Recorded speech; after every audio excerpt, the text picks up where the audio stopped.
At much time in Pittsburgh, you think of the rite of late spring, maybe early summer, the Dollar Bank Three Rivers Arts Festival, and it opened on Friday. The Arts Festival, a production of the Pittsburgh Cultural Trust, a 10-day celebration of the arts here in the heart of this community. A very rich history, and it's always been a free event open to the public. And this year there is also a special addition to the festival. Through the generosity of the Pittsburgh Foundation and its Opportunity Grant, a program called Advancing Black Arts in Pittsburgh will celebrate visual and performing arts and very talented artists associated with those works. We welcome two guests to the program. Sarah Aziz is Director of Festival Management for the Pittsburgh Cultural Trust, and Celeste Smith, Program Officer for Arts and Culture for the Pittsburgh Foundation. Ladies, thank you both very much for being here. Thanks for having us. I know that after 59 years, we ought to know everything about this, but you keep changing it on us, Sarah. It's never the same show year after year. How can you keep it fresh and different after almost 6 decades? Yeah, we work really hard. It takes over a year of planning for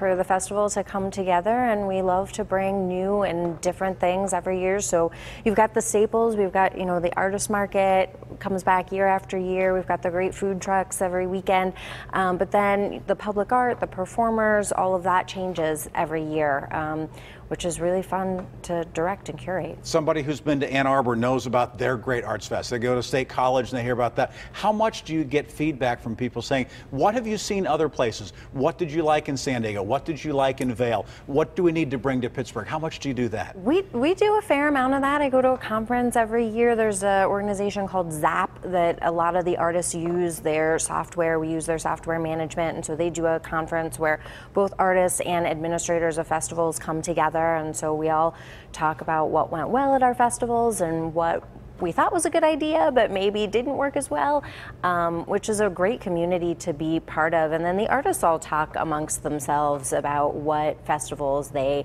like to be part of in terms of, you know, this one I sold really well, or this one they treat us really well, or this one's really organized, or, you know, however it goes. And so it's nice to be part of that community, and yeah. Before we get to Celeste, what's different this year? What are we going to see that we maybe haven't seen before? I know the umbrellas, the huge display that was down by Gateway, was a big hit last year.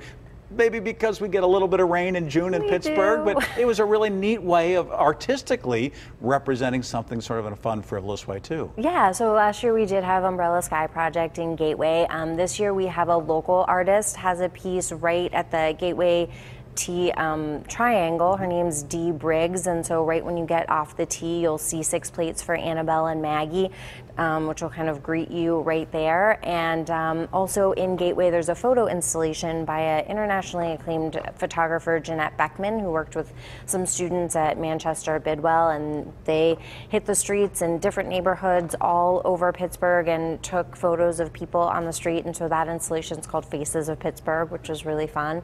And then we have some great artists through the Advancing Black Arts in Pittsburgh grant, which we're really excited to have. Celeste, how much of the work is going to be yours? How many of those pictures how many things did you paint? I did all of it. You did all of it. Okay, good. I just wanted to make sure that you were involved here. Tell us about Advancing Black Art. Tell us what that's about, and why is it an integral part this year?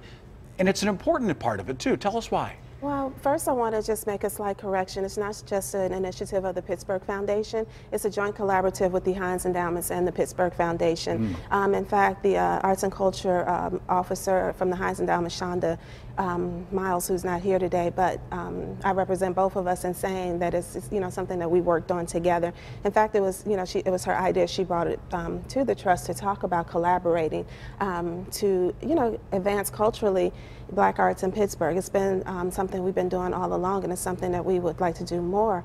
A lot of organizations in Pittsburgh are led by larger white institutions, so you know, this is an attempt to kind of level the playing field, to have some entry points for artists of color to perform in a venue that they, you know, formerly didn't have as much access to. Celeste, the honest reality for some of these artists is to get into some of these big shows, and Pittsburgh is a very big show, is an expensive proposition too. How can you help with that? How can you help to have some people that maybe don't have the established monetary backing to be able to be seen here, to be heard here, to display what they are able to do? Well, that's part of what this grant was about. You know, it's, like I said, helping to get access to performing, to practice, and also the stage.